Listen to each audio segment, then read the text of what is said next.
Hello, everyone. Welcome to the Mile High Sports Symposium. I am JT Matthews at JTMatthews01 on Twitter, and I am here with the doctor at Dr. Nicholas Fanning. I keep trying to jump straight to your Twitter handle. Yeah.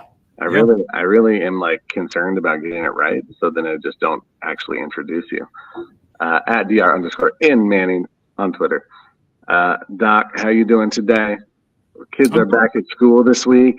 Yeah. It's almost like, it's almost like a new, I don't know, feel a little new rejuvenation maybe. Yeah, it does. It's nice when the kids leave. Not gonna lie. Yeah. I mean, they have needs. They do. Sometimes those are hard to fulfill all the time. All of the time, but all of them look like their days, or sounds like all of their first days were good. We both got middle schoolers now, and from at least the early returns were positive, which we all know middle school is awful. So right. So far so good. Yeah. I mean, my kid's first day was so good that he fell, and we got a text message from the nurse making sure that he didn't have a concussion once he got home. So that's good. Yep. Yeah, I was I was aware of that, and it's still a little funny. Yeah, it is funny. Yeah. Skipping to class of all things. Just super enthusiastic apparently, which I'm good with. Let's keep up that energy. Oh, children. I love it. You gotta love it. I love it. I mean, you have to. I mean, otherwise, you might go crazy.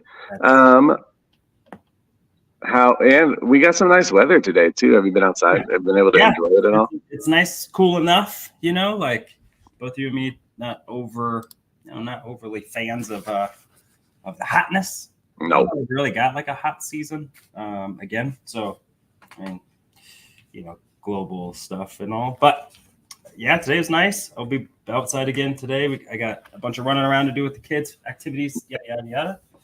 So I'm glad that the weather is nice enough to take them to the park, which I'm gonna do here in a little bit. Nice.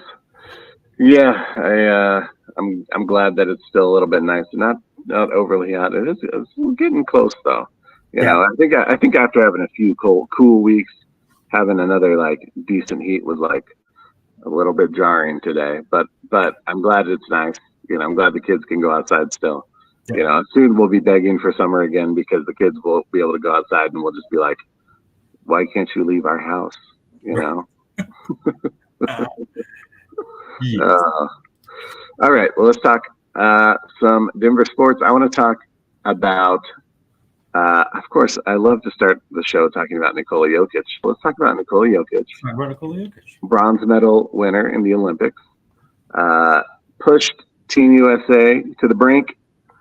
With his compatriots on the Serbian Olympic team, and scored a triple-double in the bronze medal game against Germany. Overall feelings about Jokic coming into the season, were you impressed by his showing in the Olympics? Would you think he was holding back? Do you think there's more to expect for Broncos or Nuggets fans going into the season, or is this just the same old Nikola Jokic? Yeah, I think again the world's on notice if they haven't been, which I don't think they are anymore. I think if you are a basketball fan, probably to a lesser degree, you've learned to respect the game of Nikola Jokic. He does it different. Yep. But he does it well. And to be up, I think they're up at 12 at one point, right? On Team USA. Yeah. It took nuclear Steph Curry and vintage LeBron to beat Nikola Jokic and a bunch of athletic mechanics or something. That's not a strong NBA riddled roster. So kudos to them getting a medal for Serbia. I'm not sure, is that the first time that they've medaled, or probably at least first time in a while? I'm not sure about the Olympics. I know that I think that they got silver last time. I can never keep it between the Euro League Cup and the Olympics. I can never keep that. Yeah. But I think that regardless, you draw USA in the semifinals. Yeah. That's a tough draw. They have won 3 medals in basketball in their history. So 1 silver and 2 bronze medals. So, okay, cool. Yeah. That's let's see, a gold in 98. Wow. Or something. No, never mind. That's got to be for something else. That can't be it. But loved it. And then I loved KD going at it. Our guy swipe a Cam. Yeah, that was interesting. We apparently worship him, and I bet he wasn't singing those tunes when he was playing in Oklahoma City, and there was no wrong he could do in the state of Oklahoma. The franchise savior, right? He was the guy, and I think if he would have saw a championship through in OKC, I think he would have gotten what Nikola got, right? For a place for sure. Doesn't have, never had success, new city organization, even in Seattle, since the early Sonics of the Gary Payton, Detlef Schrempf, etc. Yeah. But a team that never won a title, went to the finals once. So, but I love Durant, just shoots from the hip. Like he's the guy that just like doesn't care about the superstar label. He's petty. He is. For sure. It's funny. I thought some of that went away. Like as he's gotten older, he's been a little quieter in the media. Like I was like, oh man, maybe he's turned a corner a little bit. He's kind of like, now that he's kind of won his championships, even though people still kind of belittle them, maybe he's good with that. And then all of a sudden people, are praising Jokic online, and then he gets all upset that he's not every single person's favorite player. It's pretty funny. Yeah. Yeah. There's some, like I said, some pettiness. That's his, he chose the route he chose. He could have stand pat, him and Russ, and tried to win there, but to each his own. He decided he was going to go chase some chips. Yeah. He did, and here we are. Nikola Jokic, I think is seen as probably,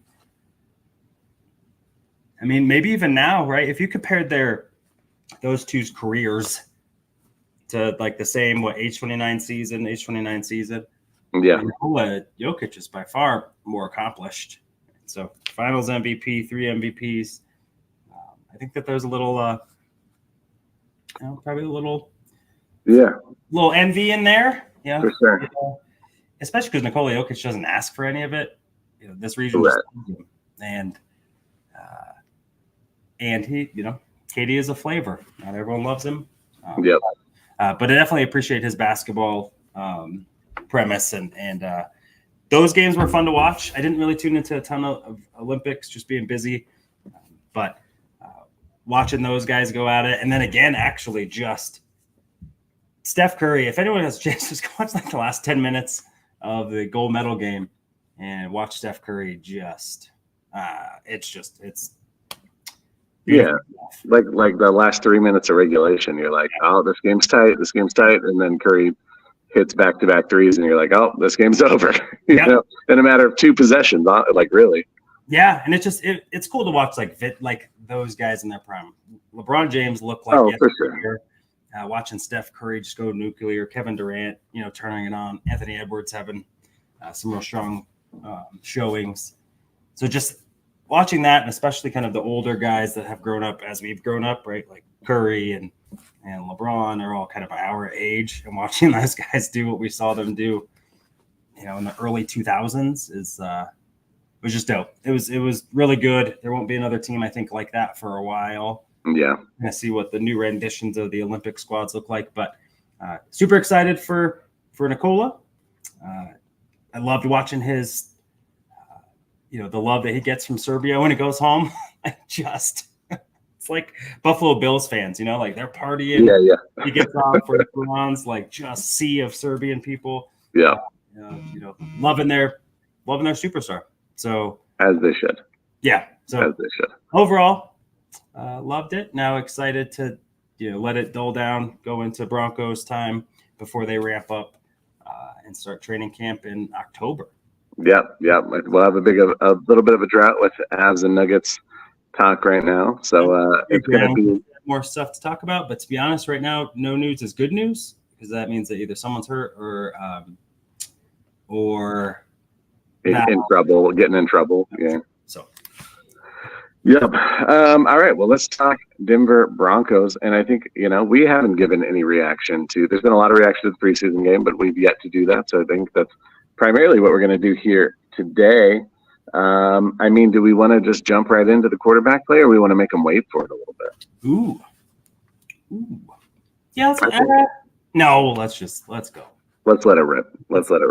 All right. We got start from Jarrett Stidham, who I think he had 2 or 3 offensive 2 possessions.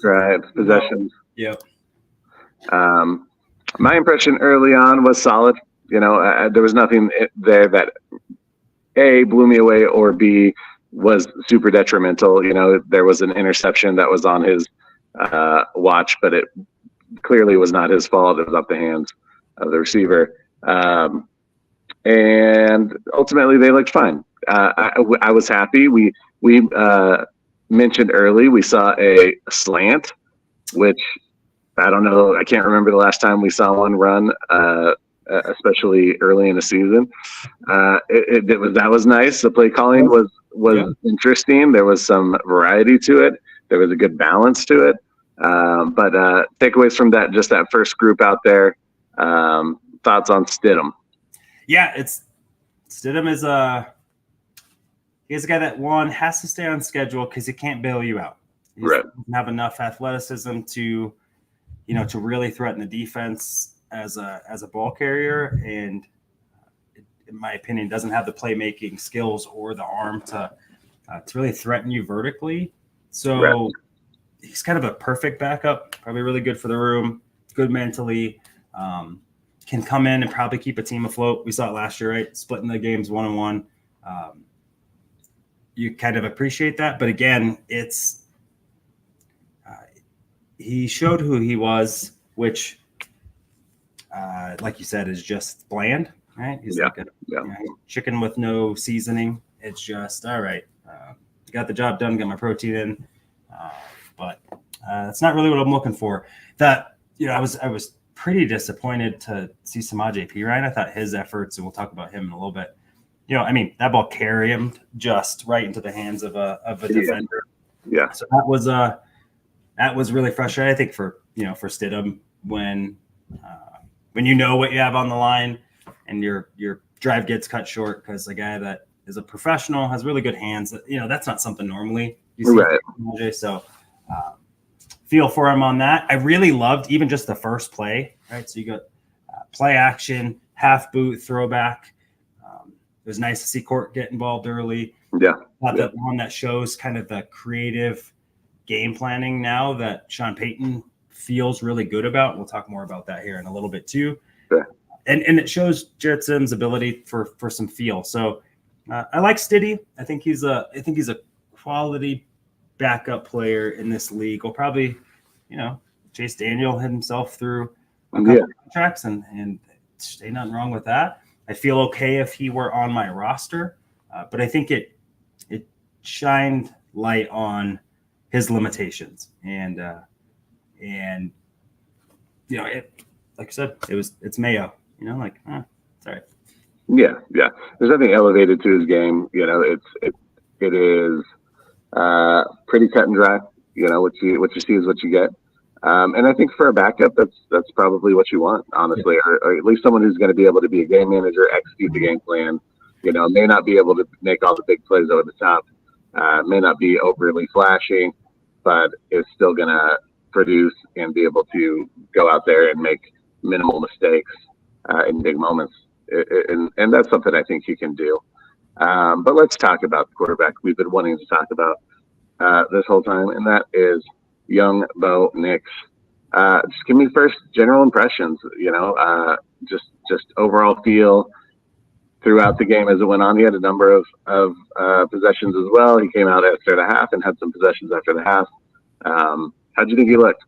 Yeah, he was quarterback for 5 possessions, scored on 4 of them. The only one they didn't score on was due to a fumble by Lucas Kroll. And so you like the production. I mean, overall, regardless of who was on the field and when, to put up 34 points with a team that just looked in rhythm, right? There wasn't a really big play. There was one run of 11 yards, or sorry, 2 runs of 11 yards.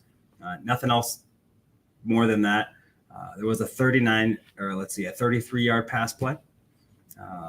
So, one good-sized chunk play, one of 22 yards, but that was it. So everything else was kind of in rhythm, and being able to matriculate the ball down the field. You can't win often like that. You got to be able to have some chunk plays. So hopefully we'll see that kind of dialed up. But watching Bo Nix, it was good to see him struggle a little bit early. I think you could tell there were some jitters, bobbled snap. A couple early throws were late. And then kind of within the same drive is able to pull himself up by the bootstrap. You see him making a play, third down, rolls left, absolute dot to Cortland Sutton on the sideline. And that, to me, I think is what a lot of us who have watched some Bo Nix and really kind of looked at it objectively was pretty aware that he is a playmaker. He was forced to do a lot of things in Auburn's offense that got him stuck in hero ball. And, going to Oregon and having the plethora of players around him, you really got to see kind of who he could be. And I think that was really on display. So I knew that, or I believed, I didn't know, because we don't know how the outcome's going to go. I believed that I think Bo Nix would be a good player. I put money on him to win Rookie of the Year. I'm not saying like my house is in jeopardy or anything for the bet, but I think there's a realistic chance that he's going to be pretty successful this year. And I think Sunday, whatever day it was a good indication, I think, of not only how good he can be, but what this offense can look like that we didn't really get to see last year. You didn't really get to see the use of the tight ends. I mean, how nice was it to see it's over the middle, Lucas Kroll. It was great to see Dulcich, get knocked around a little bit, get up, keep playing. So the tight ends were utilized. There was a lot of different receivers that caught the ball. And in Bo's credit, probably could have another touchdown, or probably should have, to Josh Reynolds down the sideline. That ball right through the basket. Yeah. And it's just his accuracy, leading guys away from pressure too. Like, where's the leverage of the defender? None of his receivers got blown up, and that was something I looked at some notes from a few scouts really in depth.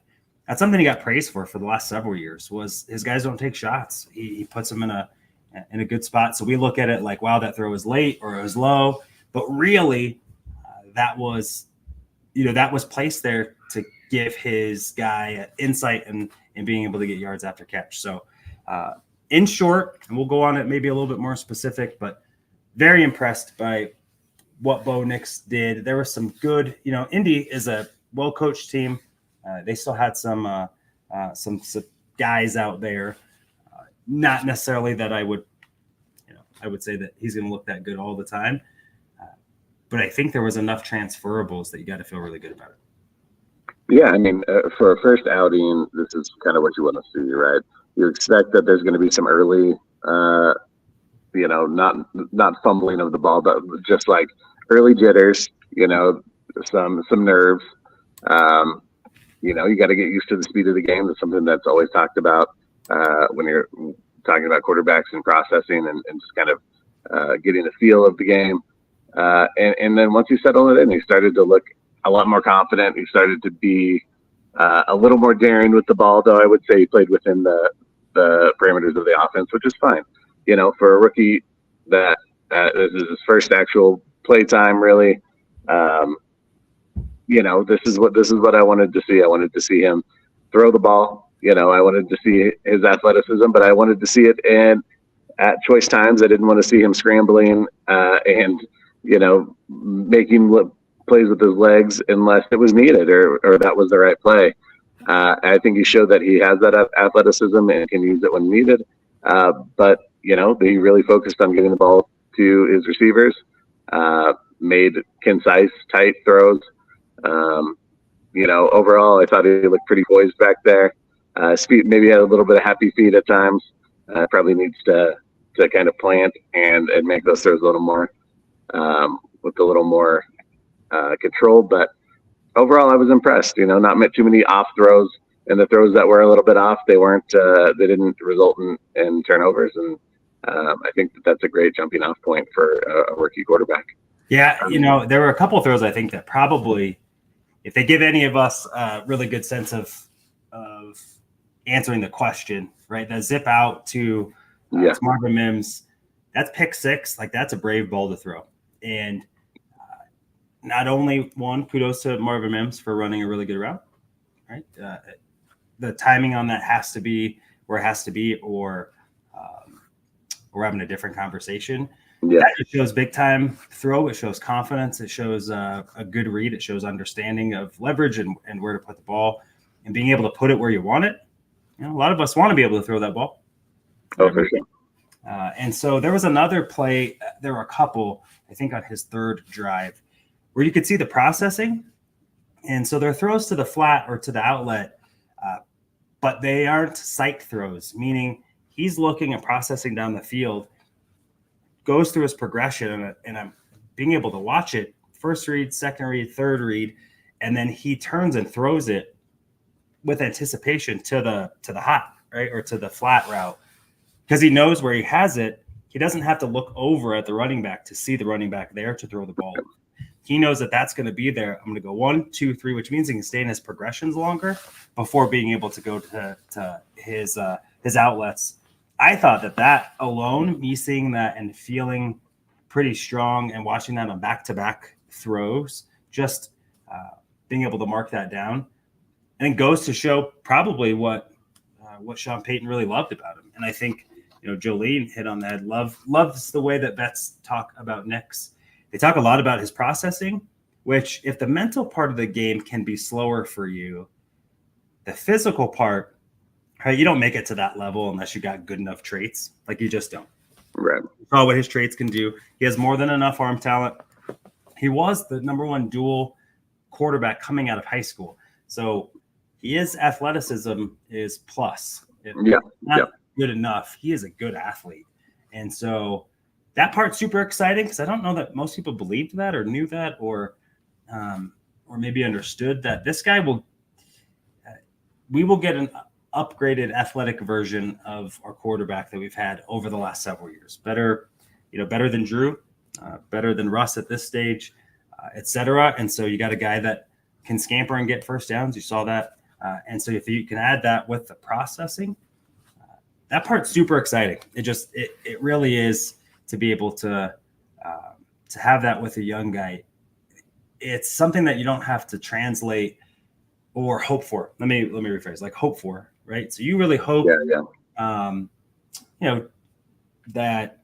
McCarthy or Penix or that those guys can pick the offense up fast enough. It's what has doomed Justin Fields so far, right? Is knowing where 1, 2, 3 are before I go to my outlet, instead of having to see that they're open. And having a rookie that can do that, and it's on display in the first game and in command of it, that part's exciting for me. And I understand why most fans right now are, through the roof. One, we've never drafted in homegrown Pro Bowl quarterback, and that's not true. Jay Cutler, or been able to stick with it and be able to watch them do that on the heels of just some really, when last year and Teddy Bridgewater's, 2021 being the pinnacles of offensive quarterback play, or Trevor Siemian hasn't been good. So I don't know that I would crown him yet, but it definitely is a tremendous step in the right direction. And it comes at a time where he's going to get the majority of 1 reps in practice this week. Did today. Is going to start the game on Sunday. I would assume, that he will stay on track, and Sean Payton can feel really comfortable in saying, yeah, he's going to be our starter moving forward. Yeah, I mean, do you think one game was enough, like to maybe not to be the guy, but to be the starter? Yeah. I mean, I think so. I think he was before, and I think we've talked about that enough. He had to not trip and fall. I think what it did is the display that he put on Sunday verified for the rest of the roster. Like, hey, I didn't give him this. He had to go out and earn it. You saw it on the field that he was able to do not only, how well he played, but how well he gelled with the first team offense. Jared Stidham didn't lead him to points. Bo Nix come in and leads them to 10 points with that group, and then gets another 10 with the next group.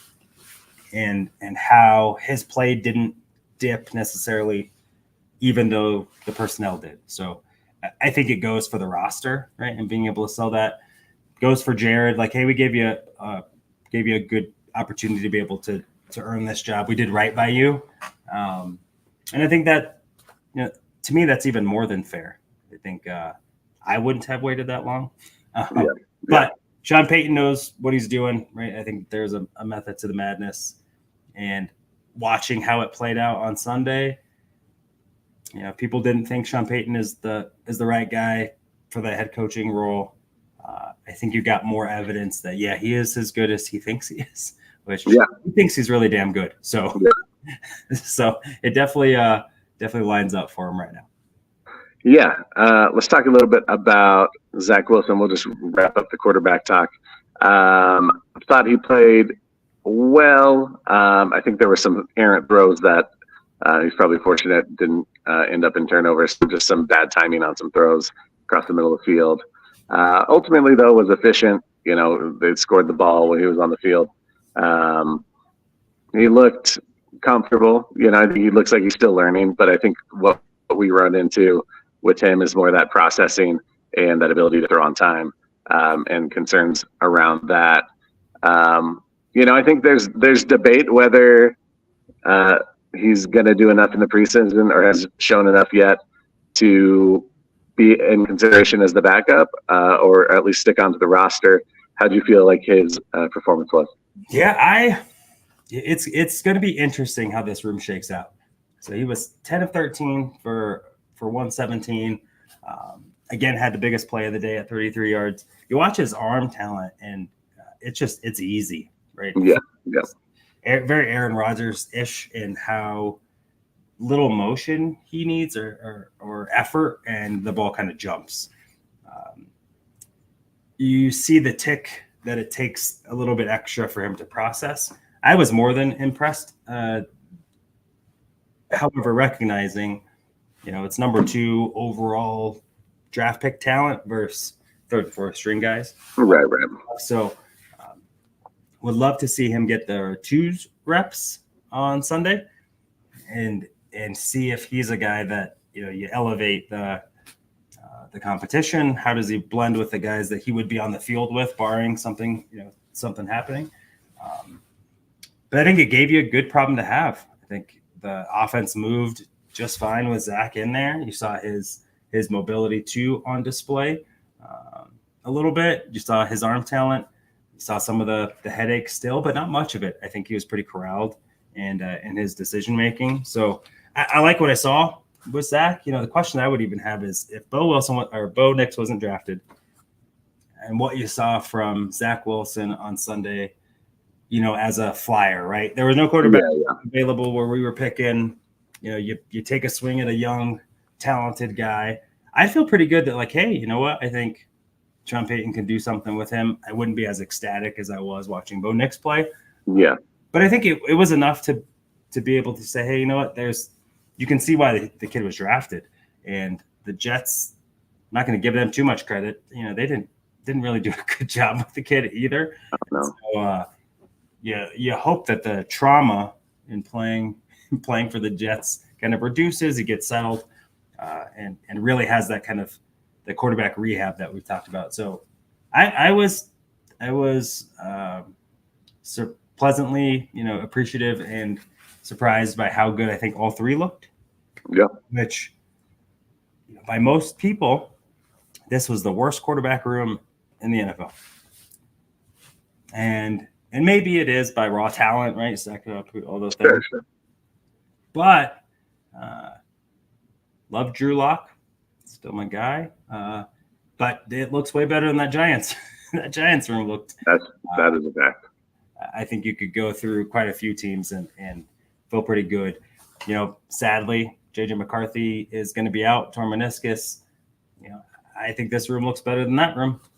Yep. Arnold is serviceable, but I definitely would rather be going into the season with Bo Nix than Sam Darnold. And I think you can probably kind of go down the line. I feel better about this room than I do with Pittsburgh's room. Yep. And having Russ and Justin Fields, and it's all early returns. We'll see. But I'm gonna drink the Kool-Aid, even though my man Ty is saying, whoa, hold the horses. I'm not gonna be mad at Ty because he has a really good baseball team that he appreciates in the Philly. But I am. I'm gonna drink it a little bit. I think because I don't see how it could get worse. I think that there are games that teams will game plan for him better, obviously. They didn't. We'll get a chance to see what Indy really thinks of him during the year. Right. But you could see the way that Sean Payton put him in ways to succeed or places to succeed. There we go. A lot of read option. RPO was, I think, a really big part, I think, in most college programs. So being able to utilize that and watching a guy utilize it successfully with the slant, the swing, the run option, the give option. He didn't run that with Russ, and Russ is a pretty athletic guy because he can't, make that read and be able to have a quick snap throw to the flat or to the slant. And I go back a little bit to what Sean Payton did with Teddy Bridgewater. What he did with Trevor Siemian, what he did with, he made all of those guys. Jameis Winston. I mean, Jameis Winston, that's the best he ever looked in his professional life. And there's nothing different about Jameis Winston when it wasn't Sean Payton, right? So I feel pretty good that the positions that he will put Bo in, for the most part, will be opportunities for him to be comfortable and doing things that he's good at, and amplifying those things and not making him do things that are going to be a challenge, which I think most rookie quarterbacks go through is, you got to learn the way that I'm going to do stuff. And I feel confident that you can learn my way of do stuff. Once you do it, we'll be all right. Versus here's all the things that you do well. Let's do what you do well, and that's why you saw CJ Stroud take off. That's why you saw Bryce Young not. You're asking the guy to do a lot of things that he can't do well while not taking care of the guys up front. So I'm stoked. It'll be great to see kind of additional challenge on Sunday. I think probably the best thing, though, to notice before we maybe even transition on, no quarterback sacks. So neither of the three were sacked, which means they made the right reads when they needed to. Zach Wilson especially getting the ball out. But also when I watched it again, I think they did a good job of pass blocking. I was actually pretty impressed with McGlinchey, who has usually been a guy that struggles much more in pass pro than run blocking. And then Wattenberg, I watched him a little bit, got a little bit more push than I think I thought on the first glance. Okay. Not Forsyth, not as much. But overall, that unit looked pretty good. The couple times I saw pressure really kind of get beat was actually Quinn Miners and Bowles, and those are the guys that I feel better about as the season goes on to kind of right themselves. So good outfit. It was a good look, and definitely I'm standing Bo Nix right now for sure. Yeah, let's talk about the offense outside of the quarterback play. Let's talk about the running backs a little bit. We got a little bit of Javonte in there. I think he looked like he had a little more burst than the last time we saw him, which is good. Mm-hmm. And I thought Jaleel McLaughlin looked good. It looks dynamic. Someone you can use all over the field. He's someone that I think is you mark him in as a shoe-in on this roster, someone that's needed. And then you got Estime, who had some nice short yardage runs. P. Ryan, who, obviously had the ball that came off his hands and ended up in an interception. But generally, he's your veteran presence. And then Blake Watson had a great, second half to the ball game. And then even Beatty had a touchdown. So I think there was good productivity from that group. This is a room that's going to be tough to kind of shake out, I think. And we may be a little surprised at the end of the day when the preseason's over and they're down to selecting the roster, Let me get your take on Javonte and Jaleel, and then let's talk about the other guys. Yeah, I thought Javonte looked better. I think he's a guy that's like, he's a workhorse style, right? Where I don't think any one run is going to like blow you away for the most part. He's just not built for that. He's a guy that runs kind of in totality, like just beating guys up. And so it wasn't as enthralled with what he did. However, knowing that, I think he looked better than, like you said, than the last time we saw him. Athletic profile looked better. He looked quicker. The first initial run that he had, the toss, I think his vision was there. That's always been something that has been a little bit more questionable with Javonte in years past. And so that was great. Tyler Beatty, Watson, and Jaleel, all kind of have similar frames. However, Jaleel I thought his inside runs, he felt quite a bit. I was really impressed with that. I've never really thought that he could be a focal point of the run game. I think I can challenge myself a little bit on that. He won't be a 30 carry guy, but can he be a guy that really does get the predominant amount of touches? Yep. I think so. I think so too. So, if he can find a way to be even slightly adequate in the pass protection department, or, Sean Payton schemes it where he's never or rarely ever the blitz pickup guy, I could see him being the guy that starts to get the lion's share of those reps. So you have those two in tandem, the power of Javonte and the speed of Jaleel. I think you really do have a really nice 1-2 punch, and they kind of bring something different and dynamic. So I liked both what I saw from both. I think the rushing average for all of them, they had a lot of 3rd and 1s or goals to go, and so a lot of those are, there's not a lot of room to run, and so I think that brought down the average a little bit. But I liked what I saw, as we're talking about it, just kind of breaking down those two first.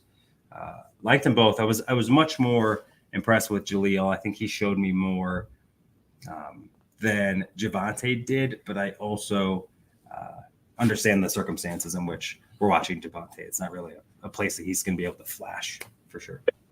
Yeah, I'm not sure how I feel about Estime at this moment.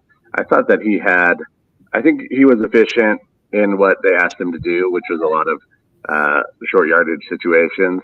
He showed that he can catch the ball a little bit, which is nice. I think that's a good wrinkle that I wasn't sure that he had in his game, and it was nice to see them utilize him that way and him to be sure-handed. But as far as burst, and for as much as we talk about his physique, I expected him to be a little more punishing in the running game. He seemed a little bit hesitant. He seemed to be a little bit he couldn't find the holes as well as I hoped that he might be able to at times. What's your takeaway from Esteve's showing? It was kind of early Javonte, and what we saw, a guy that will put his head down and just go forward instead of really kind of feeling it out. I thought I thought he looked a little bit better maybe than what your opinion might be, but not by much. Again, just kind of workhorsey, but not, didn't see him dragging guys like you did see at Notre Dame, which, it's NFL, it's going to be a little different. Definitely played better in the pass game. That fumble was obviously pretty concerning. Sean Payton won't play, so if that doesn't get cleaned up and that stuff happens in the regular season, Audric will find himself on special teams the majority of. So if you actually just looked at him and Blake Watson as kind of their, they're kind of the younger version of the young tandem, right? That you got the power back and the speed back. Yeah. I really liked Blake Watson. I liked what I saw. I think his ability in the pass game was great. I liked what I saw from Tyler Beatty. His race around the corner to get to that pylon, that was pretty damn cool. I was underwhelmed by this group heading into the season. I thought there wasn't much of a dynamic group out there. I thought Blake Watson had the potential probably to be the best one, just watching him play at Memphis a little bit. And in that version, that wasn't necessarily great. But watching them do what they did, you kind of see what Sean Payton's looking for. Right. Really has kind of an archetype all across the place. I was especially impressed by Burton. Got to give the fullback some love, right? I mean, the first play, he's devastating dudes. And so I think if they're able to, if he's able to catch 5 to 10 to 12 passes this season, just to keep guys honest in that play action game, I really like what he brings. So that room is probably a room that I am probably more pleased with than I would have thought. They probably have furthest to go per se, but I thought it was good. I thought they looked really really strong. Some interesting cuts. Again, I think Samaje Perine is the guy that will be on the outside looking in. Yeah, I'm with you. And in my opinion, I would try and see if you could get something sooner than later. Is someone willing to do a pick swap, a late pick swap, conditional 7th round pick, just something? I don't think he's going to make the roster. I think he's going to get cut. And so why not give him an opportunity to have some time to gel, but see if you can get something for him. He has a strong skill set. I just think with where this team's at, where he's at in his career, probably a team that's a more established. You'd rather some other guys grow into receiving options, third down options, and giving them the opportunities to do well or not do well. Seeing if they're built for that moving forward. Can Jalil be your third down back? That'd be a really nice thing to know going into next season. For sure. So that you got what you want in hopefully a year that you feel even stronger about your ability to compete. So yeah, I liked it. I think that was a good showing in a good room. I think that this week will show a little bit more, but hopefully, we can be pleasantly surprised again by Jalil, and maybe it's a guy that does get, the majority of the touches out of that room. Which, if so, you give him the ball in that space where you're able to create some stuff. He's a guy that can do some pretty special things. For sure.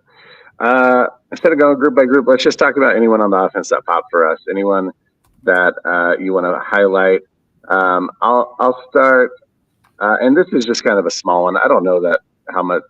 I don't know if this person will end up making the roster.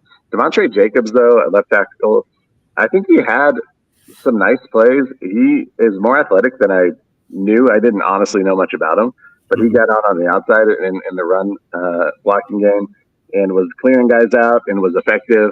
Someone to keep an eye on, maybe, that can push for a depth role. And he's someone that just on a few different plays, especially those outside run plays, I was impressed by his athleticism for being, sometimes you get some stiff offensive tackles. He appeared to be a more fluid athlete than I thought he would be. Yeah, actually, the offensive line, I thought the depth of it looked pretty nice. I thought Matt Pert looked pretty good. I thought Pelsky looks good. So I do think that there's some good bones there to work from. So I'm not as concerned about what they'll do. It'll be interesting to see how they develop that room. You're going to have to make some strong financial decisions on. Can't keep paying everyone in that room top dollar. But that was great. I liked what I saw from, again, I thought Vele looked great. I thought he looked like the guy still. Watching Tim Patrick come back, he looked healthy. Nice to see him. Down. Yeah, that was a weak call. But it was nice to see a little attitude from Tim. That's what Timmy brings. He brings a little attitude, right? He's the guy that will you want him in a fight. So I'm here for it for sure.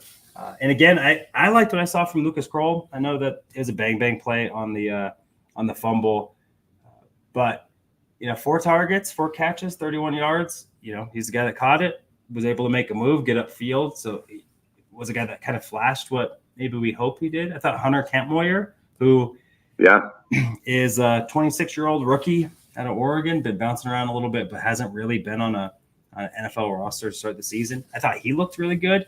And so, again, the usage of the tight end room to me was like, thank goodness. Thank goodness. Yeah. How limited I couldn't even imagine how pissed off Sean Payton was as a play caller, knowing that I cannot utilize this section of the field. Where, to be honest, it's an easier place to throw to because it's an easier distance, right? If you can get your tight end to run 6 yards, turn around, throw him the ball, you do that enough, you're going to be just fine, right? Or having that be available so that you can threaten the dig route over the time. But you couldn't before. So then you got your quarterback just bailing out and running all around. So I really liked what I saw. I think this is remember how good we felt after the first game in Seattle with Russ and outside of fumbling the ball twice on the one, if you convert those, you win 30-17. Like, that feels great. That was the best I felt about an offensive output since that day. And even that was a false positive, right? And that was right. About an offense since early in Teddy. And that was the best I felt since one game in Carolina and one game in Houston with Drew. And so this, though, was very much, you can see the vision and guys who are, probably really talented. We just don't know that. Those guys were able to put on a pretty strong performance. So there wasn't many guys that I was down on.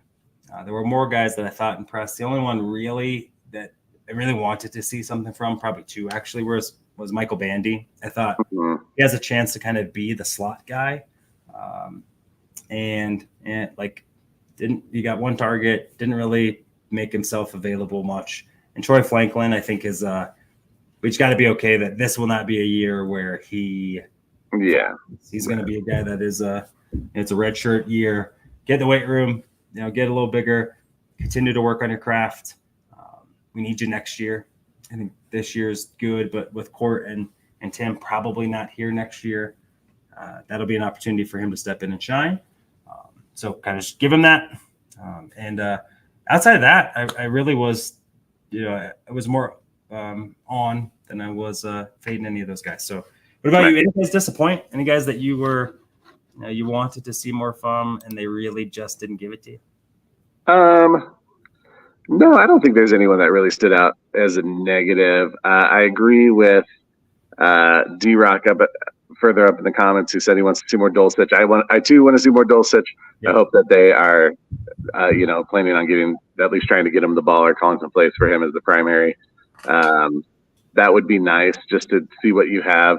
Because Kroll did look good. If you could get Dulcich as kind of a playmaking tight end and Kroll as your backup there, as far as the passing game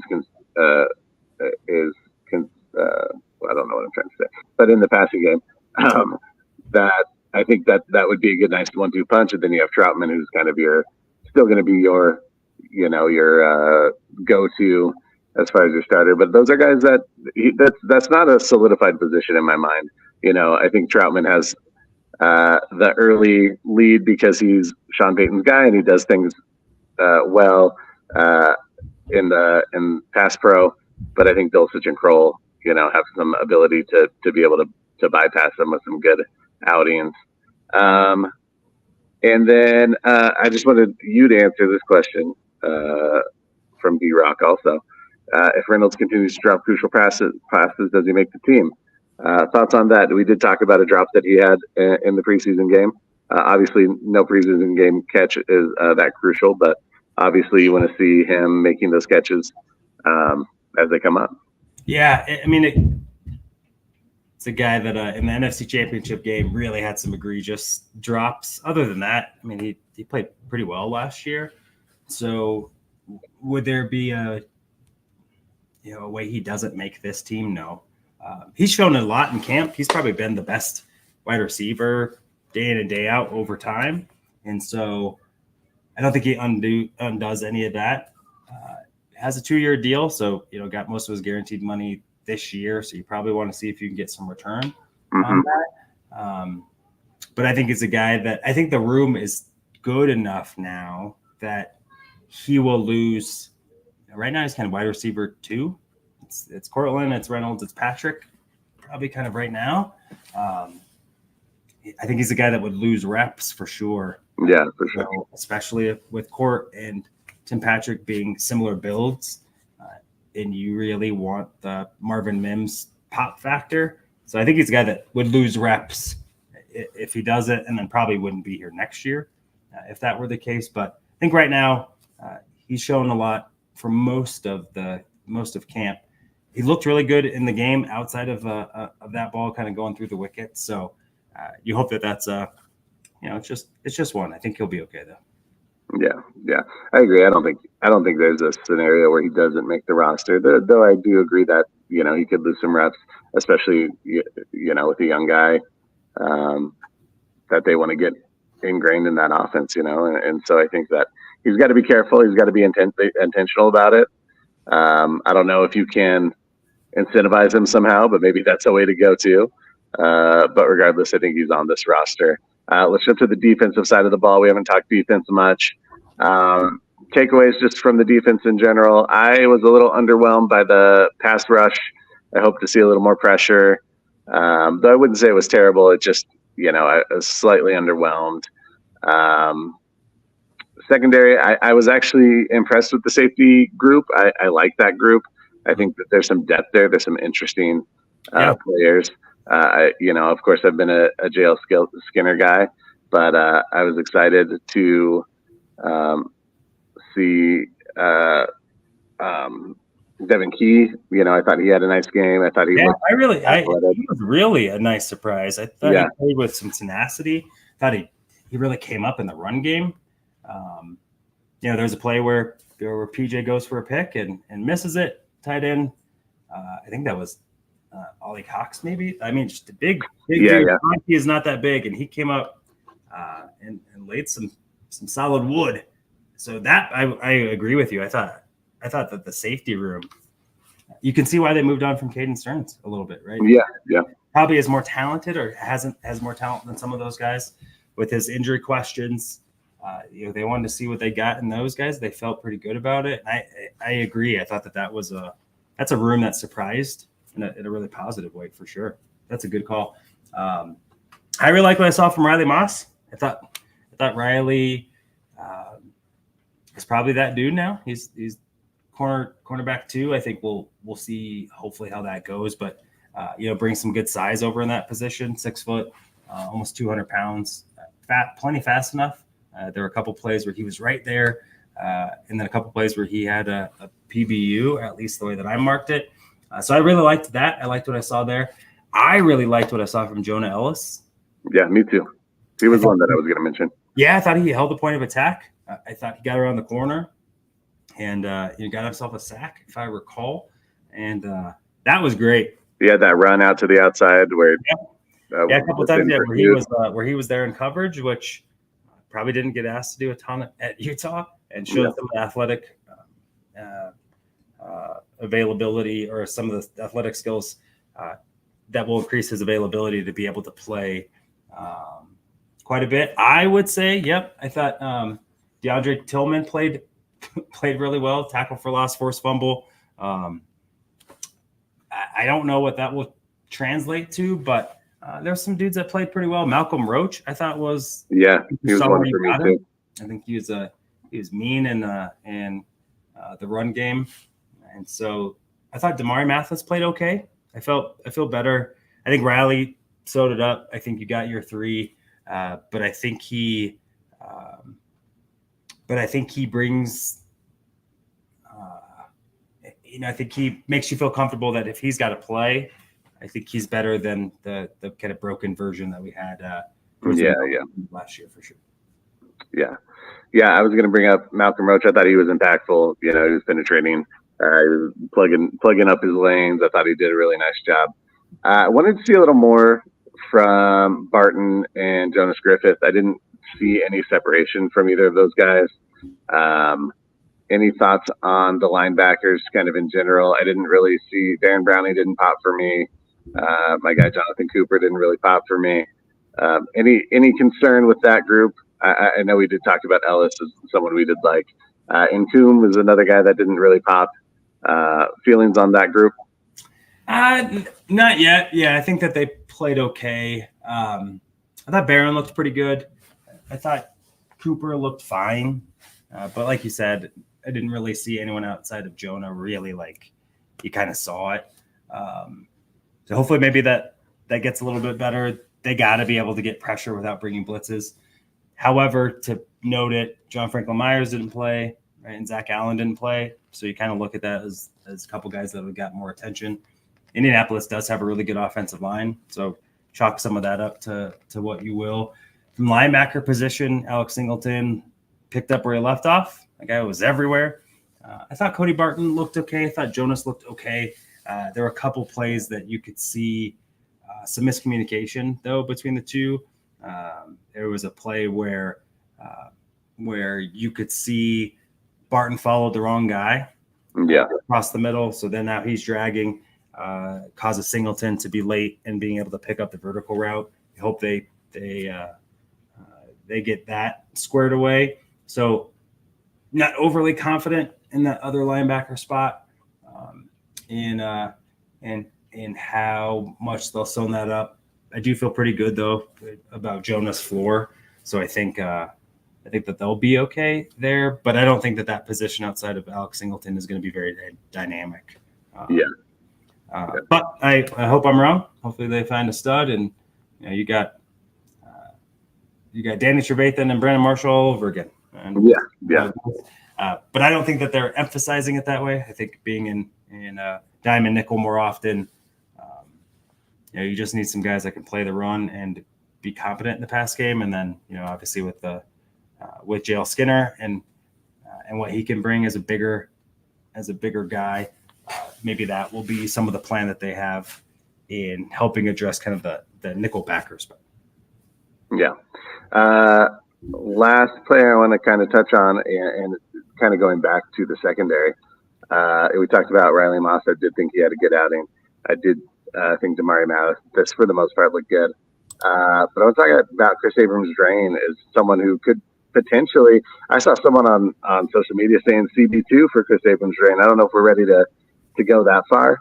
But what was your take on his outing? I saw that PFF had him highly graded, and he did a really nice job in coverage. Yeah, I think 33 snaps. Came up and made a tackle when he needed to come up and make a tackle. I thought he was pesky in coverage. I don't know that I'd say CB2 yet, knowing that he's playing against the third stringers probably. For Indianapolis, but you saw why they got him, and I think you saw why they got a guy that maybe most people thought could have been taken earlier, and reaffirm some of the really good tape that he put on against some of the elite talent in the SEC. So I like him. In the end, though, I struggle a little bit with the really slight frame. The guy that you feel really good about as a CB2. You got to have a guy, in my opinion, if he's going to be that light or that thin, it's got to be a guy that really is going to be a ball hawk. And he had enough data to see that. But positive returns. I really did like what I saw. To be honest, I liked it. What I saw from everyone in the draft class, maybe except Gardulo or whatever, the center out of South Carolina, and Troy Franklin. Obviously, Troy Franklin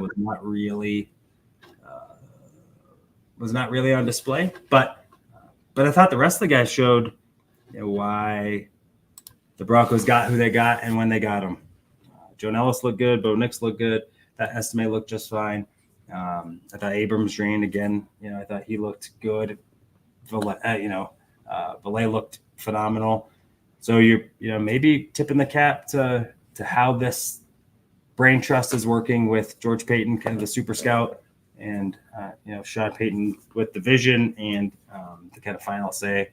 If that's how it's going to look, I think that's great. You saw some positive dividends from guys from last year in Riley Moss and in Mims. Mims looked good, and so you kind of seeing that come up. And if we can continue to get some solid contributions from the young bucks, it makes me feel really good about next year. I mean, again, $100 million cap space. Bo Nix looks at least early enough that he's that dude. And you got that much space. You knock. This team might be better faster than a lot of us thought. But again, one preseason game. Don't want to go full like we're the new Texans. Yeah. I think what CJ Stroud did was astronomical. I mean, amazing. For being a number 2 pick, I don't know if anyone, he was highly selected. And most of us still didn't think he was going to be like that good, especially that early with a franchise that struggled like they have. Well, and a college that hasn't put out quarterbacks that work out on the NFL level. Yep. And his processing was phenomenal. And so I think with that, Bo doesn't have the same arm talent. I don't think it's as strong as CJ Stroud's. That said, processing is there. He's a better athlete, I think, than CJ Stroud is. And a guy that has shown to be really accurate. So if you're going to follow the model, right, so you draft a really good quarterback young, take advantage of that, and then you're going to have a ton of money to be able to build up the roster around. And, 2025, 2026, this team could be right in the thick of it. And that's what we've all been hoping for. So Sunday will be great. I think they're going to get a really good measure from the Broncos, who are a really good team. I was going to ask, looking forward to that game. What are you looking for? I think that the trenches. I think if the Broncos' offensive and defensive lines can go toe-to-toe with a team that has really good ones, I think that they can compete in a lot of the other spots. And so if they can do that, I'll feel pretty good about that. And then obviously, Bo being able to throw against guys that aren't his. And, if all reports come positive after Friday, I think Broncos country can get their chest up a little bit. Okay. We might have actually found the dude. Go buy their Bo Nix jerseys. Yeah. Bo knows, bro. Bo knows. All right. Well, we are going to wrap it there today, but thank you, everyone. We appreciate you spending some time of your day to come hang out with us and talk Broncos and a little bit of Jokic, of course. Interact with us on social media. We love it. We always like to go back and forth with the fans. We'll talk Broncos, Avs, Nuggets, even Rockies all day. Doc had even prepared a little bit of Rockies. We just don't have any time for it, so maybe we'll get to that next time. But thank you again. We appreciate you. And remember, if you need a sports prescription, you call a doctor. Oh, it's your boy. Fast lane when I pass in the street, bag of money in the passenger seat. Simcoe's been asking for me on the road from the west to the east. Way up, I might never come down, cause the coast racking up the flight miles. So high, I might never come down, so what, this is my lifestyle. Wait a minute, work